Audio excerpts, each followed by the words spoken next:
And welcome, everyone. Thank you for joining us today. It's an honor to be here. I'm going to talk about strategy and tactics and why, if you separate the two, you can become a more powerful product leader. We've got a framework, a visual framework, and some contextual models that I'm going to share with everyone. So with that, let's get started. So I run a software development organization called ITX. We have about 250 artists and engineers, graphic designers, software architects, programmers, quality assurance people, and everybody that it takes to put successful software products into the wild. And what we found in the course of running this business for the better part of 2 decades, almost 3 decades, are lots of patterns that show up when you're successful building a product, and patterns that also show up when you're unsuccessful building a product. And here's how it works, and I'll explain it in the context of my business. So I sell services, so we build custom software products to big companies, right? It looks like this, and I call this the momentum framework. The momentum framework. Okay. And here's how it works. It works like this. We take income, okay, and we turn that income into inputs, and we turn those inputs into outputs, and we turn those outputs into outcomes. Now, in my world, because I develop software products, again, often for large companies, it looks like this. And you guys, if you've been in the software development space long enough, you'll know exactly what I'm talking about. It comes in the form of money, income, comes in green bags of money. We like green bags of money, right? They're beautiful. They make us happy. So the green bags of money, the problem with the green bags of money is they're mysterious. My customers won't tell me how much is in the bag. They just say, I have a bag of money and I need a bunch of features built. Sound familiar? I need these features built, outputs, and then create a set of checkboxes. In my world, they call this a request for proposal, an RFP, a request for proposal. And I have to give them a proposal for how much it will cost and how long it will take to deliver, how much, like what needs to be in the green bag of money to deliver on these features, okay? And what the customer really wants at the end of the day, what they really want over here is to get 2 green bags of money at the other side. They want a return on their investment, okay? ROI, a return on their investment. That's what they're after. All right, and they came to me generally because they found me on the internet, or they heard about me from one of their friends or somebody that I worked with in the past maybe. And they came to me because they believe I have inputs. I have skills, I have capabilities, I have tools. I know how to use the software products. I know how to code in Java or .NET or React or Node, or I can use Google, I can use GraphQL. My teams can do these things. They have the skills, the talent, the experience to produce this set of outputs over here. And I call this quadrant the execution. There's a roadmap quadrant. We believe I can execution on a roadmap, okay? And I'll produce some code, and that's the output that they're after. All right, so we've heard a lot of talk about this sort of in the product community, outcomes over outputs, and we still focus on this, what I call the tactical swim lane. This is the tactical swim lane. And here's what I found. If we over-focus on this tactical swim lane, I will produce exactly what they asked for in the contract, and they will get their product, I will get my money, and most of us will walk away unhappy. They'll walk away unhappy because we'll be fighting over what does this line item mean? Like, what was included in the contract, what wasn't? You know, I'm incentivized to keep it to a minimum because I want to get my money, and they're incentivized to maximize what this feature means for the users, you know, and it's like a constant battle if we stay in the tactical swim lane. So here's what I propose to do differently. Think about your products. Think hard about your software products, the product that we're building in the world. What is the ultimate goal of that product? Why are we building that product? Here's a little slide too, by the way, just to show you, and you can get a copy of this slide deck from ProductCamp folks because we've delivered this to them. So we'll have this posted on the website. All right.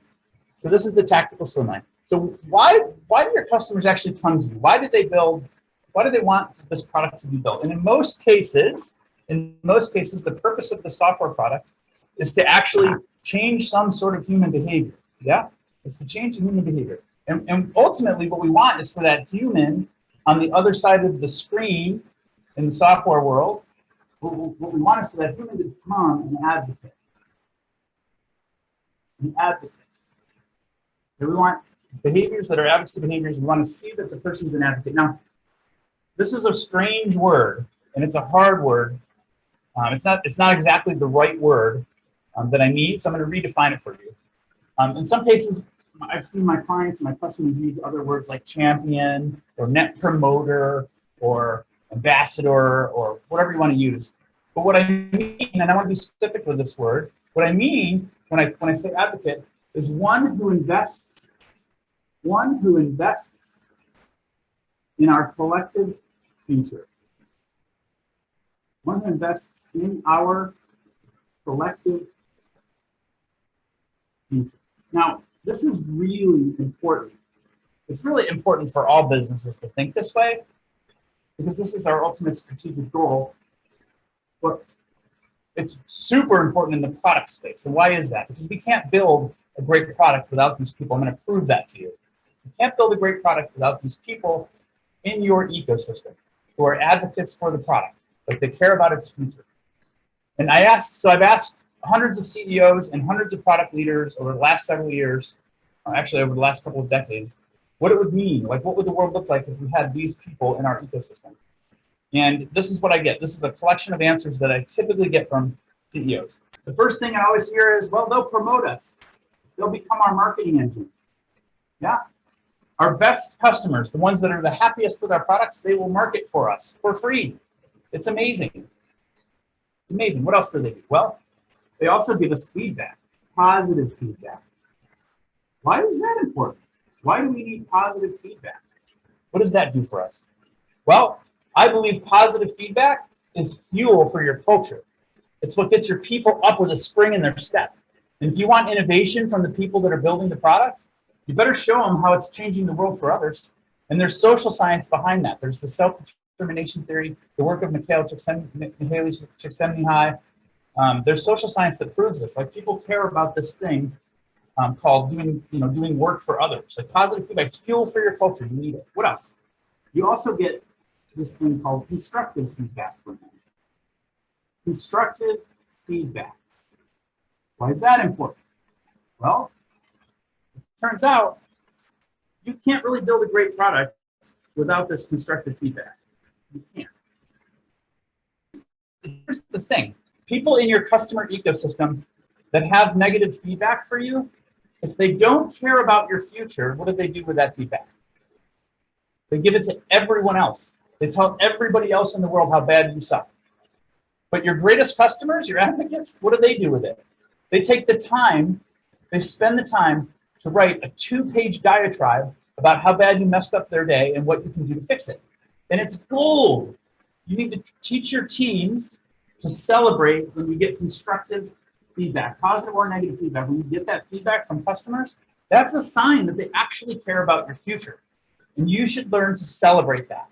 It should be treated like gold. Okay, what else do you get? There's a lot of other things. What else do you get from your advocates? Well, they'll defend you. They'll defend you in the wild when you're not in the room.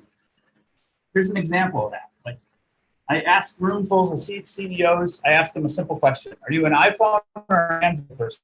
And the hands go up in the room. About 2/3 of the room are iPhone people, and about 1/3 of the CEOs that I survey are Android people. And then I ask this next question. How many of you, raise your hand, if you've ever had that conversation about which platform is better? And all the hands go up, right? Everybody's had that conversation. Everybody on this call has probably had that conversation. One of those platforms is better. You've associated yourself with when you're an advocate for it. That's an amazing thing to have in the wild, out there defending you, you know? Here's another important thing that advocates give to you. People who are investing in your future, they forgive you. They forgive you when you make mistakes. They forgive you when you make mistakes. And if you're a good product person, you're making some mistakes. You're putting some experiments out there that are going to fail.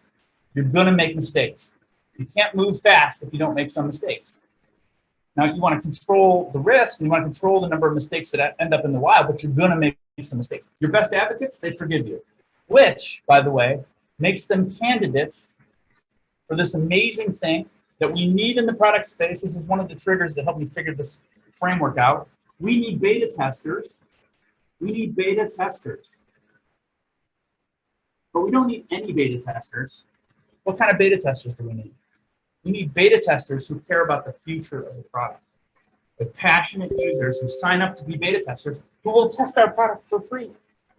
And they're the best candidates because they'll forgive us, they'll defend us, they'll give us constructive feedback about that feature that we're testing in the wild.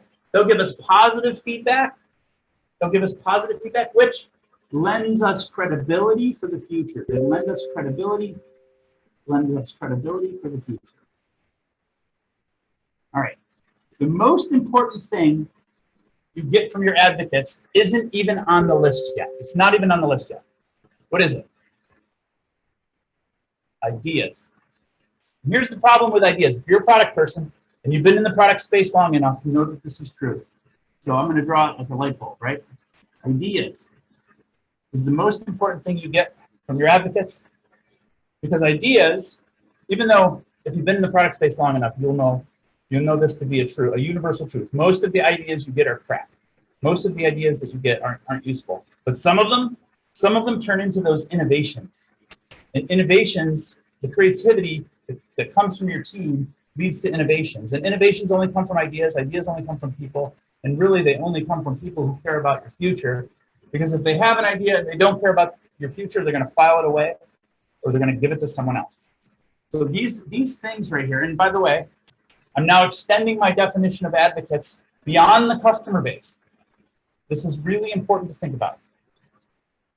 I'm not just talking about your customers. I'm also talking about your team. Your team needs to be advocates for the product. And if they're not, you might have the wrong people on your team.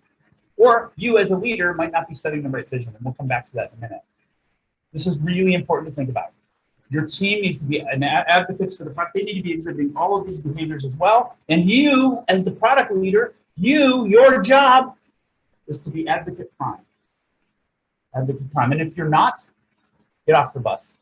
Go find another product that you can be an advocate for. Give someone else the chance to step up and lead this product.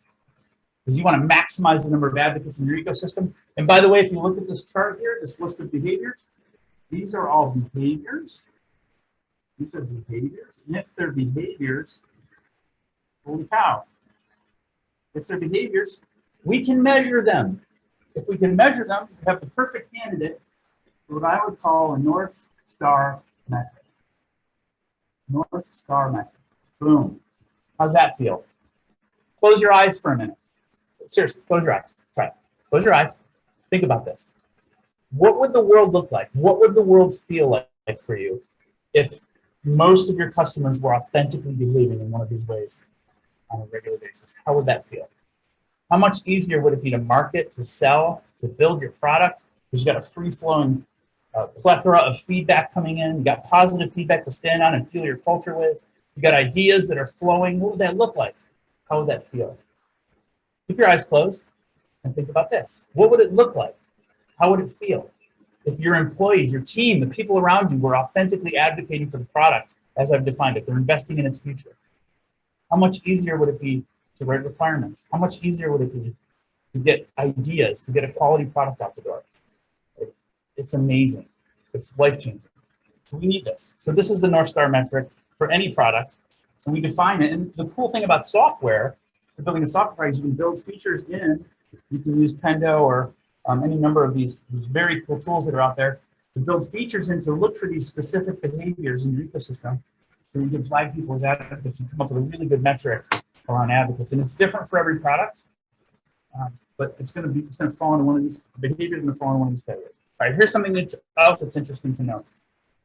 An answer that I often get when I'm doing this brainstorming exercise with leaders is, well, they keep buying from us and they use our products. So that's important. Well, that's really important.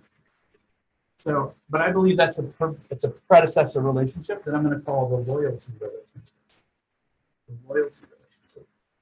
And I believe you have to be in this relationship with your consumers before you've earned the right to ask for this relationship, you know? You have to go through this stage, and before you can get to that stage, there's another stage. Before you get to the loyalty stage, you have to go through this stage. This is the trust stage. Okay? So you have to earn trust, you have to gain loyalty, and then at some point you have the right to ask for this advocacy relationship. In loyalty, you can set metrics for these two. I call the metrics relationship performance indexes, RPIs, RPI, relationship performance indices. So you can set engagement metrics, which we've heard about, Google Heart metrics. Everybody talks about engagement, and that's important to understand. But I'm looking for authentic engagement, not just purchasing.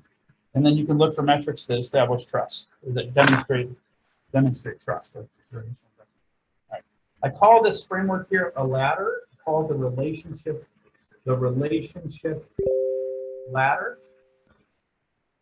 Sorry. The relationship ladder. Why do I call it a ladder? This is really important. I call it a ladder because every rung in the ladder makes a difference. And it takes time. You can't just magically snap your fingers and earn trust. You have to do it through experiences. And it takes time to earn it. You don't get to loyalty without going through a whole bunch more experiences over time. This is where loyalty comes from. And then at the top of the ladder, we want to reach this level of advocacy. That's the golden ticket right there. That's our North Star. And you only earn this through experiences. Every micro experience you produce for your customer moves them up or it moves them down. Moves them up or moves them down. I've got another slide to demonstrate that. It's like that. We want to move people up the ladder, and we don't want to move them down the ladder. Does that make sense? Okay, I call it a ladder because of the micro experiences to demonstrate that every experience matters. And I also call it a ladder because what happens at the base of the ladder if you stop doing these things that have earned you trust? What happens to the ladder?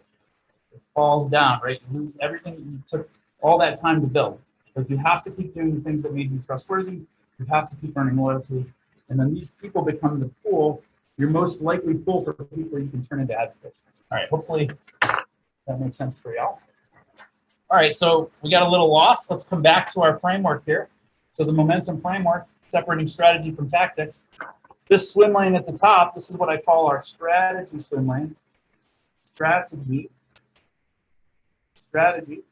And I believe our strategy, the ultimate outcome that we're after, the ultimate outcome is to know that we've earned this magical thing called advocacy. You know that by now, right? And you only get to advocacy. How do you get to advocacy? You have to go through loyalty. And in order to get to loyalty, what do you have to do? You have to earn trust. So if you have good metrics for this, you have metrics on the loyalty ladder, you produce over time you produce this magical thing that I call momentum, movement from the bottom left to the upper right. Everybody likes to have those kind of graphs, right? Bottom left to the upper right, that's what we want to see. Want to see motion in that direction, I call that momentum. And when your product has momentum, and you can make a profit with it, so you can tie that momentum directly to profit, you've got a winning formula. A winning formula. All right, let's finish this model out. So what's our strategic output? Strategic output is this other curious thing in the business world and in the product space. It's the painted picture of the future that we want to create. We'll never quite get there, but this is the thing we want to go do in the world. This is what I call a product vision. All right, a product vision, and I believe it's really, really important for product leaders to get the vision right. I think Radhika Hutt's going to talk about vision a little bit later on today at the conference. She's been on our podcast. You should have a listen to that. We had a pretty healthy conversation about this. But I believe vision to be the combination of knowing really well who we serve and what problems we solve for those people. What problems do we solve? So that, who do we serve? What problems do we solve so that this occurs in the world? so that we move them up the relationship ladder and we make a healthy profit and return on investment for our investors. All right, so that's vision, knowing who we serve, what problems we solve, and how we're going to measure our success. So what's our strategic input? Well, with my partners, I've been running a business for a number of years, and I can tell you with absolute certainty the largest cost item on my financial statements, without a doubt, beyond a shadow of a doubt, is labor, human labor. That's my input. It's pretty much my only input. I have other things. I have costs like tools and software and rent and some other things, but labor is my number one cost. The second biggest line item on my financial statements in terms of costs, healthcare to support the labor, okay? So my strategic input is my people, but it's not exactly right because the tactical input is the skills that I hire them for. So I hire people for their hands, right? I hire them because they have a history in Java or .NET or React or Node or whatever. Like, I believe they can use these tools. They've got some reputation. They've got some demonstrated skills. That's why I hire them. But Stephen Covey, who wrote the book The 7 Habits of the 7 Habits of Great Leaders, Stephen Covey has a quote, and it goes like this: "You can hire a man's hands, but you can't hire his heart. Right? You can hire a man's back, but you can't hire his mind." And what we want up here, what the strategic input is the motivation of our people. It's motivation. Motivation of the team of people that's working together to build a great product. Okay? And if we don't understand human intrinsic motivation, because motivation is the source of all creativity, which is our job as a product leader, by the way, is to maximize the creativity of the people in our ecosystem so that we build great products together. That is our job. Yeah. Maximize motivation towards the vision, towards this strategic outcome of trust, loyalty, and advocacy. And then our strategic income is the inspired intent of those people, the inspired intent. And here's the cool thing when you look at this framework. When you know very clearly who it is you're serving that you can turn into an advocate by solving these problems, it becomes much easier to go find the next advocates. You know who you're marketing to, you know who you're selling to. Not only that, it becomes easier to find people to sign up to join your team. The right people who have the same inspired intent to go do that thing for those people to get that result. And it gets them motivated, it gets them up in the morning. Okay, this is the momentum pyramid. Now, I left this space in the middle here because people often ask me, wait a second, something's not right. Where does culture fit in? Where does culture fit in? Team culture. Is that important? What do you think? Is that important? Well, I don't know many successful teams that don't have a positive, productive culture. Most successful teams have a very good, positive, productive culture.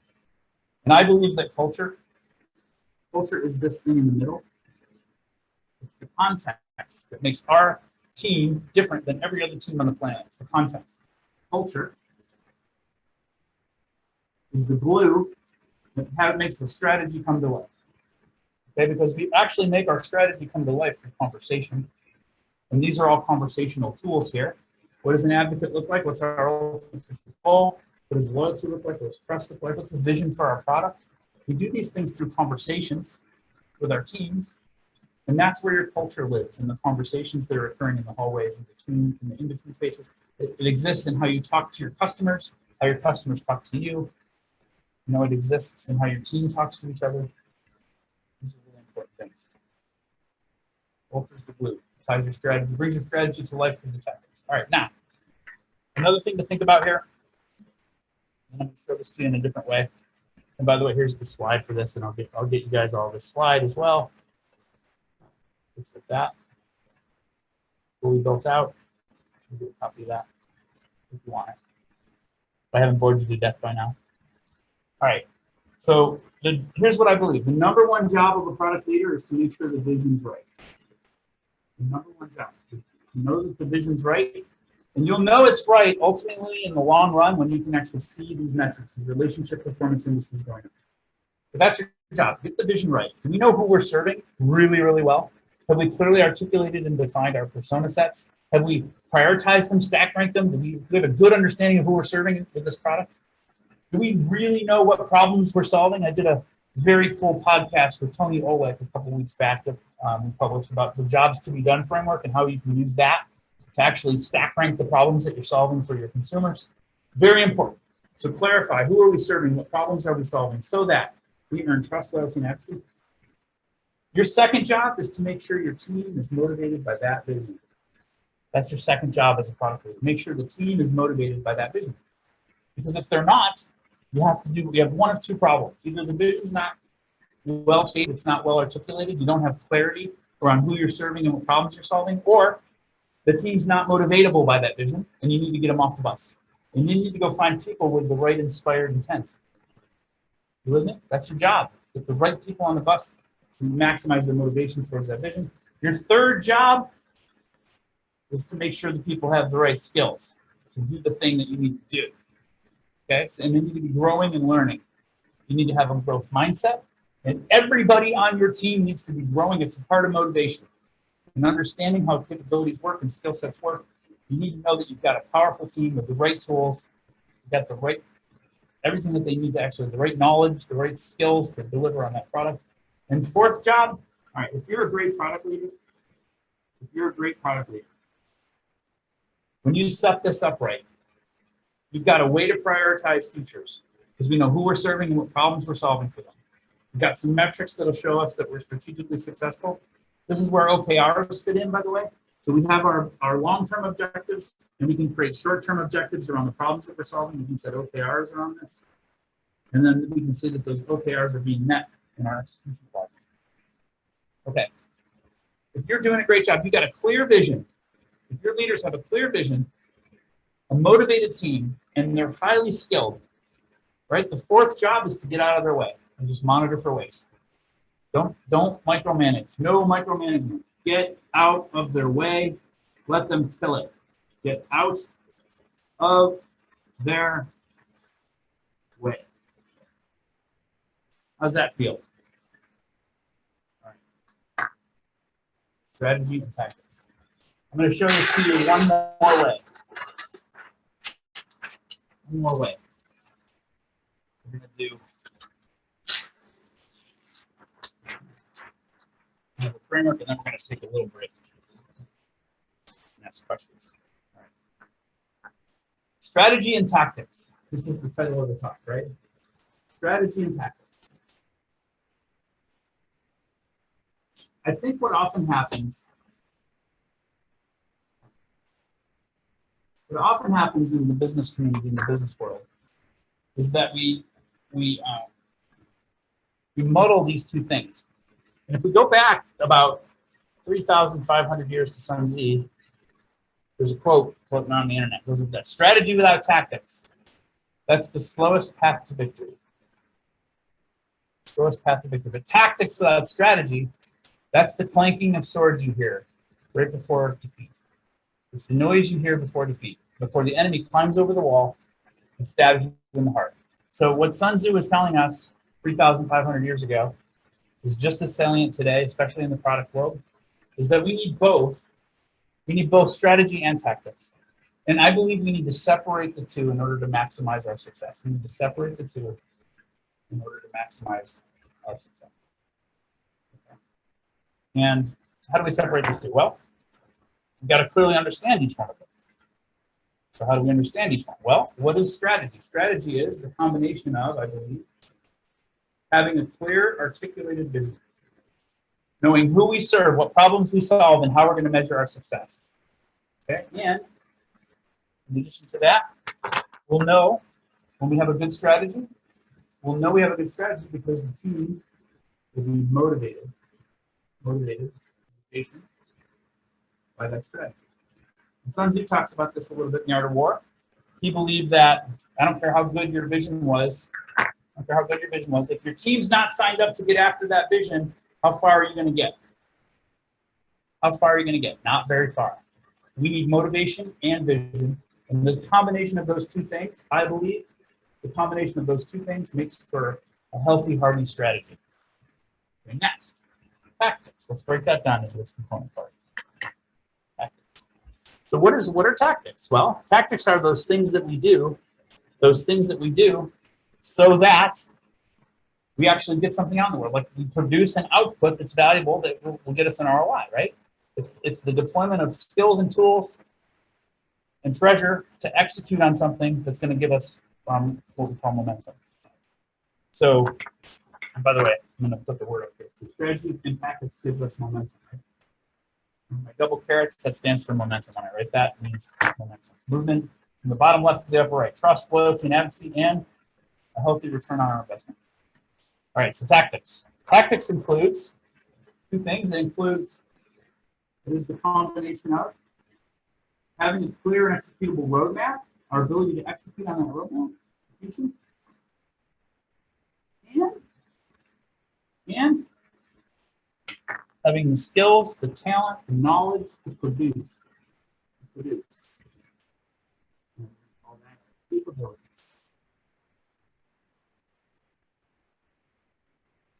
Now, when we maximize all four of these things, we maximize this magical thing called momentum. So look at the equation. What happens if any one of these is 0? How much momentum do we get? 0. If any one of these is 0, you get 0 momentum. And it makes sense. Think about it. If our vision's not clear, we don't have a good vision, we don't know who we're serving, what problems we're solving, how we're going to measure success, where are we going? Nowhere. If we don't have a motivated team, if we have 0 motivation towards this vision, where are we going? Nowhere. If we don't have the ability to execute, if we don't have a clear roadmap, a plan, we're not going anywhere. And if we don't have the right skills, the right talent, the right tools, we're not going anywhere. Now, what I found is this is a useful construct for thinking about, and I've used the Noster model, the Noster framework to kind of as a framework to show how this works. But you can actually describe, you can use this as a diagnostic tool for your teams. This is really valuable as a diagnostic tool for your teams. What do I mean by that? Well, what happens if your vision's not clear? What happens if you don't have a clear vision? Vision is weak. Even if the team's motivation is high, their ability to execute is strong, and they have the right skills, the right tools, the right talent, what happens? With a weak vision, you experience confusion. So that's your diagnostic right there. You experience confusion when the vision is weak. Why do you experience confusion? Because you don't have clarity around who you're serving, what problems you're solving, or how you're going to measure success. All right. Now, if you do have clarity around who you're serving, what problems you're solving, and how you're going to measure success, but the team is not motivated by that, the team lacks motivation, motivation is weak, yeah? Even if they have the ability to execute, they have a roadmap, they have a plan, and they have the skills, the tools, the talent, the treasure to execute, without motivation, you get apathy. As a product leader, you all know exactly what I'm talking about here. We've all experienced apathy on our teams. We've been in the space long enough, and it's terrible. And you cannot build a great product without a team that's motivated to build a great product. So this is the symptom that you feel when the team's not motivated. Okay? Now, if the team has a clear vision, meaning we know who we're serving, what problems we're solving, how we're going to measure our success, and they're excited by that, they're aligned, they're confident, and they're committed to that vision, but execution's weak, our plan is weak, our roadmap is weak, we're not executing well. Even if the team is actually highly capable and well-skilled, they have the knowledge, they have the tools, what we experience here is waste. What we experience is waste. All right, and lastly, we have a team with a clear vision. Team with a clear vision. They're highly motivated. At ITX, we have a phrase for that. Oops, I got a little excited with my M. We have a phrase for this. We call this one team, one dream. We have one team, one dream, marching towards a great goal. They're super excited. They have a plan. They can see the yellow brick road. Use a little reference from The Wizard of Oz. One team, one dream, and they can see the yellow brick road. We got a good roadmap, but we're hamstringing them on the capability side. What happens is it manifests as frustration. And we've all felt that too, right? It manifests as frustration. So this is what I call our diagnostic tool. It's a very cool way to think about, it's a framework for thinking about how to diagnose when your product team just feels off track. Come up with a way to think about that and talk about that. And it allows us to build better products. All right. I would like to stop here and ask for some questions, and then I'm gonna finish strong with a couple of other frameworks and models if you guys are okay with that. Put that up in the corner here. And I'll swing over and we'll do some questions. Okay, Sean, thank you. That was inspiring, at least for me. So we have a question in YouTube. I'll ask that. So Alexander thanks you for your energy and says that you're a very lively speaker. So thank you, Alexander. Asks about mistakes that you usually see in junior products, and do you have some checklists? How do you check those mistakes? Checks and mistakes for junior product people, like programmers or product leaders in particular? It's not defined here. All right. Let me answer it. Let me answer it a little bit more generically. Mm-hmm. If you take this framework right here, and you look at it and analyze it, right? And you can go back and use the diagnostic framework. I've seen junior product leaders make all 4 of these mistakes over and over and over again. And if you simply just show them this framework and diagnose what's going wrong, you can have a healthy dialogue and produce a better product and a higher success rate for your teams. So probably the most common thing is not being able to recognize when the team is frustrated or apathetic or doesn't have clarity on the vision or doesn't see all the waste that's being felt in the delivery and in the tactical output because they're so focused on other things. So I think if you just work on, as a junior product leader, if you just work on awareness of what the team is feeling, it'll make you a better product leader. That's my answer. Okay, thank you. Also, I want to remind that you can ask your questions in YouTube, and I have also a few questions myself. So as far as I can hear, I always hear that the strategy and the tactics are always changing during the growth of the product. But what I can hear from your speech is that in the right and the correct world, the strategy stays the same, but the tactics change. So you have defined the vision of the product and you're looking for ways to get there. Is that correct? Well, are there a lot of other questions? Because if there's not, I'll jump right into a framework to answer your question a little more powerfully. Well, I don't see so far questions in YouTube, and here in Zoom, it's also no questions so far. So let's do this. So here's my belief. So vision. So let's dissect this word vision, right? So the next thing we're going to do is we're going to go deep on this concept of vision. What is a great product vision? And I don't think we have to make it as complicated as we sometimes do. So in my opinion, vision, I keep saying this over and over again, right? So what does a great vision include? Remember?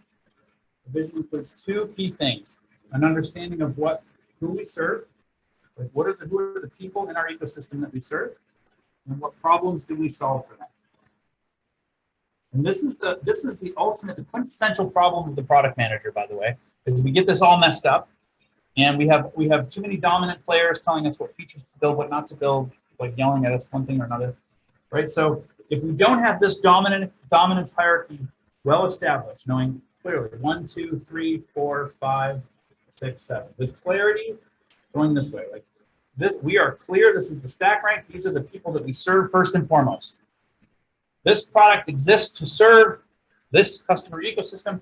We've got to get that right. Otherwise, we end up with one of the product diseases that Radhika is going to talk about, right? When you have product diseases, it's because you don't have this right. You haven't stack ranked the people that you serve. So think about it as like persona sets. Okay, and there's people that you serve. And somewhere up here, by the way, is the CEO of the company, or the hippo, the highest paid person in the organization, right? Yelling the shots and deciding the features that are going into the product. And that's a problem. You've got to get the dominance hierarchy right. You've got to put our users at the center of the universe here. Think about this as being the center of the universe. I'll explain why in a minute. And we got to stack rank the people that this product exists to serve. All right, next, we got to stack rank the problems that this product or service exists to solve. And we want to do this in such a way, same thing, stack rank. This is the problem we're going to solve really, really well, so that this person becomes an advocate. All right. Now, this is the goal. Now that we have clear goals, the goal is to maximize the number of advocates in our ecosystem. That means we need to very clearly articulate who are these people, who are these key people in this ecosystem that we have, whose problems we can solve in a way that will turn them into an advocate. It's helping us build a better product, generating ideas and innovations. How's that feel? Make sense? All right. Now, if you've been a product leader long enough, if you've been in this space long enough, you know this isn't easy. This is very hard. And you're going to have some salesperson come sliding into your office on a Tuesday afternoon with the best idea ever. They've seen that we solve these problems really well. They went and talked to these customers over here in this other ecosystem, and they said, hey, if we just make these little tweaks to how we do this or how we market or whatever, we can go make a whole bunch of money. And we all want that. That sounds amazing, yeah? Happened to all of us. The other problem is another person, another salesperson is going to come sliding into your office from the other direction on a Thursday afternoon, and that person is going to say, whoa, I talked to these customers. They're really happy with us. But they want us to add these other features in. If we add these features for this customer, if we add this feature, it's going to produce us a ton of money because we can charge more. It'll make our product stickier. All these things will happen. It's magical. The problem is you can't do both. At least in my world, you have fixed resources. And if you have fixed resources, you can't do everything for everybody. You want to, but you can't. Now think about the best products and services and the best companies that have been most successful. What did they do? How did they do what they did? How did they grow? How did they change and pivot over time? Think about Amazon. What did they start with? They did one thing really, really well. They started with books, and they sold it to people who cared about books. That's it. That's all they did. And then they started to slowly expand this. But they were very careful. Bezos was very, very careful to always keep the focus on the customer. The same problems, right? The customer first, solve very specific problems, and don't solve others. The best products know exactly what problems they solve, and they're also clear about which problems they're not going to solve, so that they can remain focused. Yeah. And then when you expand, you do it slowly, because here's the problem. If you choose either of these paths just because somebody came into your office and started screaming about how much money you could make, it's gonna cause diffusion to occur. Diffusion.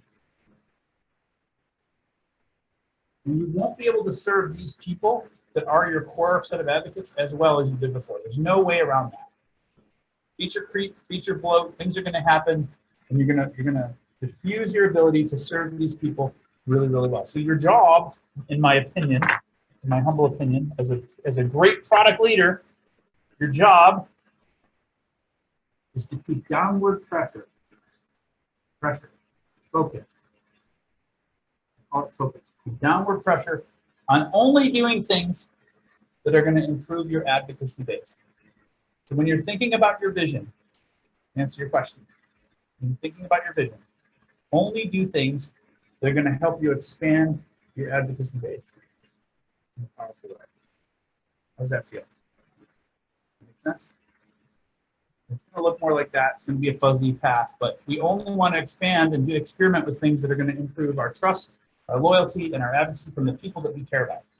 And sometimes those innovations are on our team, they're internal innovations, but we want our teams to be happier too, yeah? This is really important. So this is how I describe vision, and that's my short answer to your question. Okay, I got it. I have another one about who creates this vision, because if other teammates come and they ask to, I don't know, create this feature or that feature, does that mean that that's the problem of not involving those teammates into the vision creation? Because if the vision is shared, if everyone understands why we're doing and for whom and what problems are we solving, then that situation should not be happening, right? But it does all the time. I'm going to switch over to this view. All right, Yeah. Let's ask that question. This is a great question, by the way.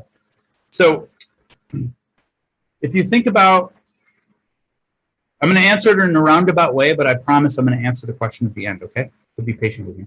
If you think about where you get ideas, where do ideas come from? What are the sources of ideas in your ecosystem?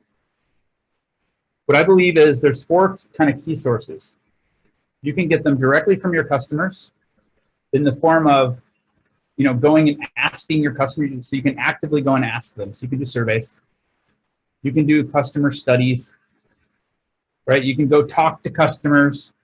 But, in the words of Steve Jobs, like if I'd asked my customer what they wanted, what would I have done? I actually sat in on a study with a very large company in the US where they spent hundreds of thousands of dollars doing a focus group. You can do focus groups.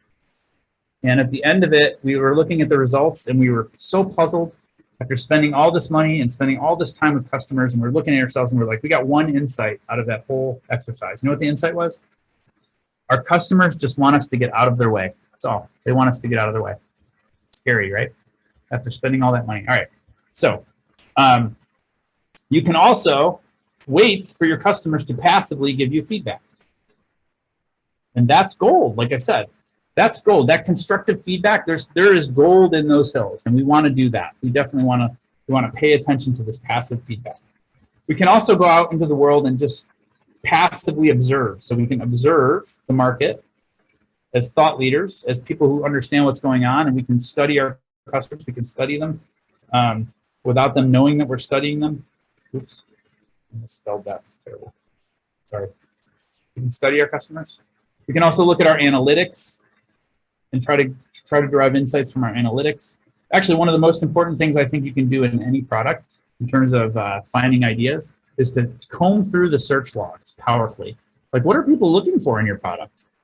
Like, to comb through the search logs, look for the points of frustration, study this stuff, and we do a lot of that as product leaders. All right, here's your answer. Here's my answer to your question. You ready for this? What's the most powerful way to get ideas for your product? What's the most powerful way? Passive.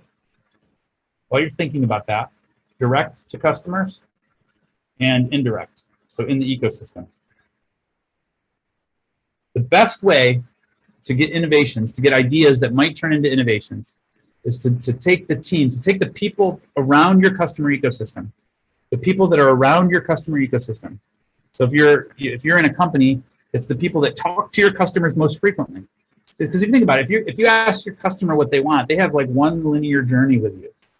But your customer service people, your call center people, your marketing people, your sales people, they're out talking to lots and lots and lots of customers. Put them in a room, and put them through a process. You have a workshop process. This is what ITX does, by the way. So this is my sales pitch. You set me up for it. Put them through a structured process so that they're thinking about the customer in a customer-centric way, right? Because they have the ideas. They're in there, and it's your job to facilitate getting them out. So coming back to the original question, who creates the vision? The team has to own the vision. It can't just be the leader. It can't just be the leader coming up with the vision in a vacuum. You have to know that you've gotten it right. And how are you going to know that you've gotten it right? Because you got to test it on the people that you're trying to motivate to produce the thing. You have to craft the vision, the language for the vision. You got to do it together. It's great. It's fine to have an idea to start with, but you have to allow for that idea to change over time. And you have to give your team the flexibility, and to motivate them, they have to feel like they're a part of that construction of that vision. I hope that answered your question. Yes, indeed. Thank you. But also, where does the CEO's idea stand in that equation that you have shown? Because usually that's the most idea generating person in the company. Yeah, CEOs are allowed to have ideas all day long. And their ideas matter because in a lot of cases, in my experience, they're the founders, and they saw a lot. In a lot of the cases, in products that I built that have been immensely successful, the CEO does have good ideas. They're not always the best ideas, but they're good ideas. And you have to figure out a way to fit them into your pipeline and experiment with them. But you certainly shouldn't exclude a CEO's ideas just because they're the CEO, right? That wouldn't be appropriate. Yeah, that's right. In theory, right? In theory, the CEO is the prime advocate. So in theory, they should have ideas, and they should be good ideas, but they should also understand that their ideas are not always right. Like the customer is the one who actually decides whether or not they're going to become an advocate, right? The CEO doesn't decide that the customer is going to become an advocate. The customer does. So we have to take those ideas and we have to figure out ways to experiment with them. Okay, thank you. We also have one more question in the translation. So how do you solve problems of misunderstanding in your team? For example, if someone is offended that his idea was not taken into account during brainstorm, what techniques do you advise to use? Okay. Can I say that I love that question? It's an incredible question. And here's the answer. I think here's the answer. My slides up while I talk. My answer is that so the only ideas that matter are the ones that are going to produce trust and loyalty and advocacy, okay? And produce a return on investment for the team. You're going to do both of those things. And if your idea is the best one, then you should let it win. And if your idea is not the best one, then you should let it die. And we got to take our egos off the table. And the best way to get your ego off the table, is to make sure that everybody on the team is aligned. And you gain alignment when you have very clear goals. Like you know who you're serving, what problems you're solving, and how you're going to measure your success. And if you all agree that the goal is to get to advocacy, then it doesn't become about the ideas anymore. It becomes about the customers. I hope that makes sense. Put the customer first. Get everybody on the team aligned. When the team's aligned, it'll no longer be about whose idea it was. It'll be about what's the best idea for the customer. It's going to solve that problem in such a way that that customer is going to become an advocate. You're going to pull them into your ecosystem. Thank you. And one more question regarding the diagnostic tool that you show. How do you diagnose those problems? For example, if I'm junior or middle product manager and I'm in the company and I'm working with my team, how do I see that my team is frustrated, for example?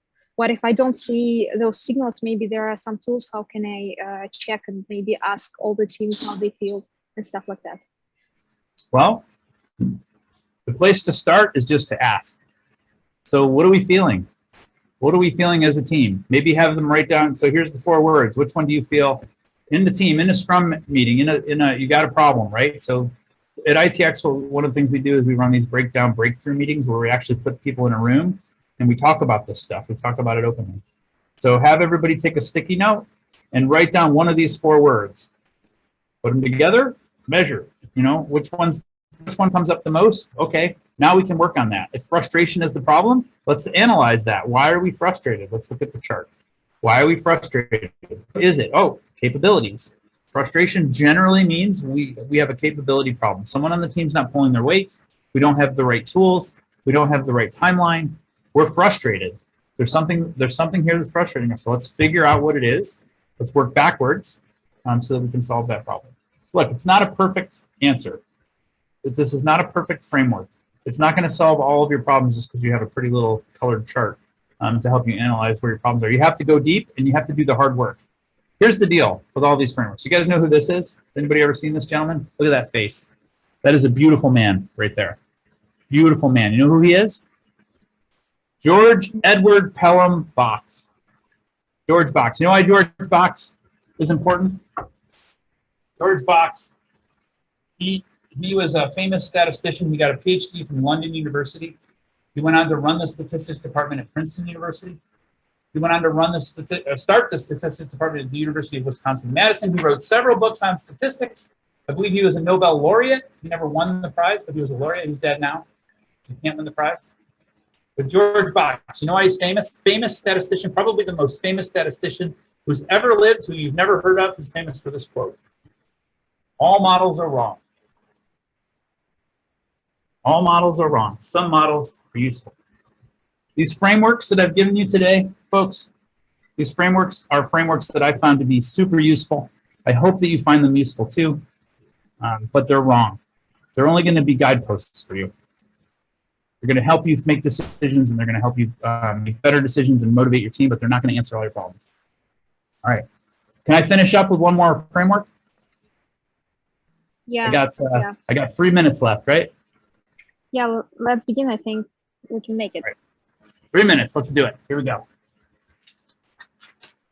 One more framework.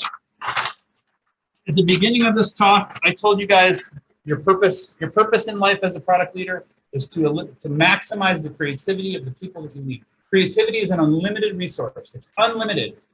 It's our job to produce innovative products. Innovation only comes from creativity. We need our teams to be creative. Think about your own life. If you're not surrounding yourself with people who make you more creative, you're surrounding yourself with the wrong people. And if you're not contributing to the creativity of the people around you, you're doing something wrong. Leadership is about creativity. If we don't need creativity, we don't need leaders. We just need managers. Okay, here's what great leaders do. Great leaders produce teams that produce innovation. Grace Murray Hopper. Grace Murray Hopper was the first female U.S. Navy admiral. She was also one of the programmers of the COBOL programming language. She's no longer with us. She's dead. She also is the person who is responsible for the word bug, by the way. So she came up with the word bug. We actually have a conference room at ITX that's dedicated to Grace Murray Hopper. It's the Grace Murray Hopper conference room. So she's also famous for this phrase: the most dangerous words in business are, "This is the way we've always done it around here." All right, we can keep operating our business. Think about this. We want to produce innovations. We want to produce innovations. Yeah, that's what we want to do. We can keep operating our business status quo. This is the way we've always done it around here. And we can make a profit over time.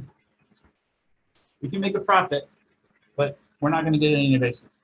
We want innovations. What is an innovation? I asked you. What is an innovation? I believe innovations are anything that cause one of three things to occur in your ecosystem, either with your customers or with your team: an increase in trust, an increase in loyalty, or an increase in advocacy. One of those three things. What do we call that now? We call that momentum. I gave you guys some new language here. This is momentum. Sorry, momentum, movement from the bottom left to the upper right. Now, when we have an innovation, we'll know it's an innovation because we'll see trust, loyalty, and advocacy go up. Let's just say we have this innovation, I1. We'll see it go up, and it will go up over a period of time, and then it will come back down again, right?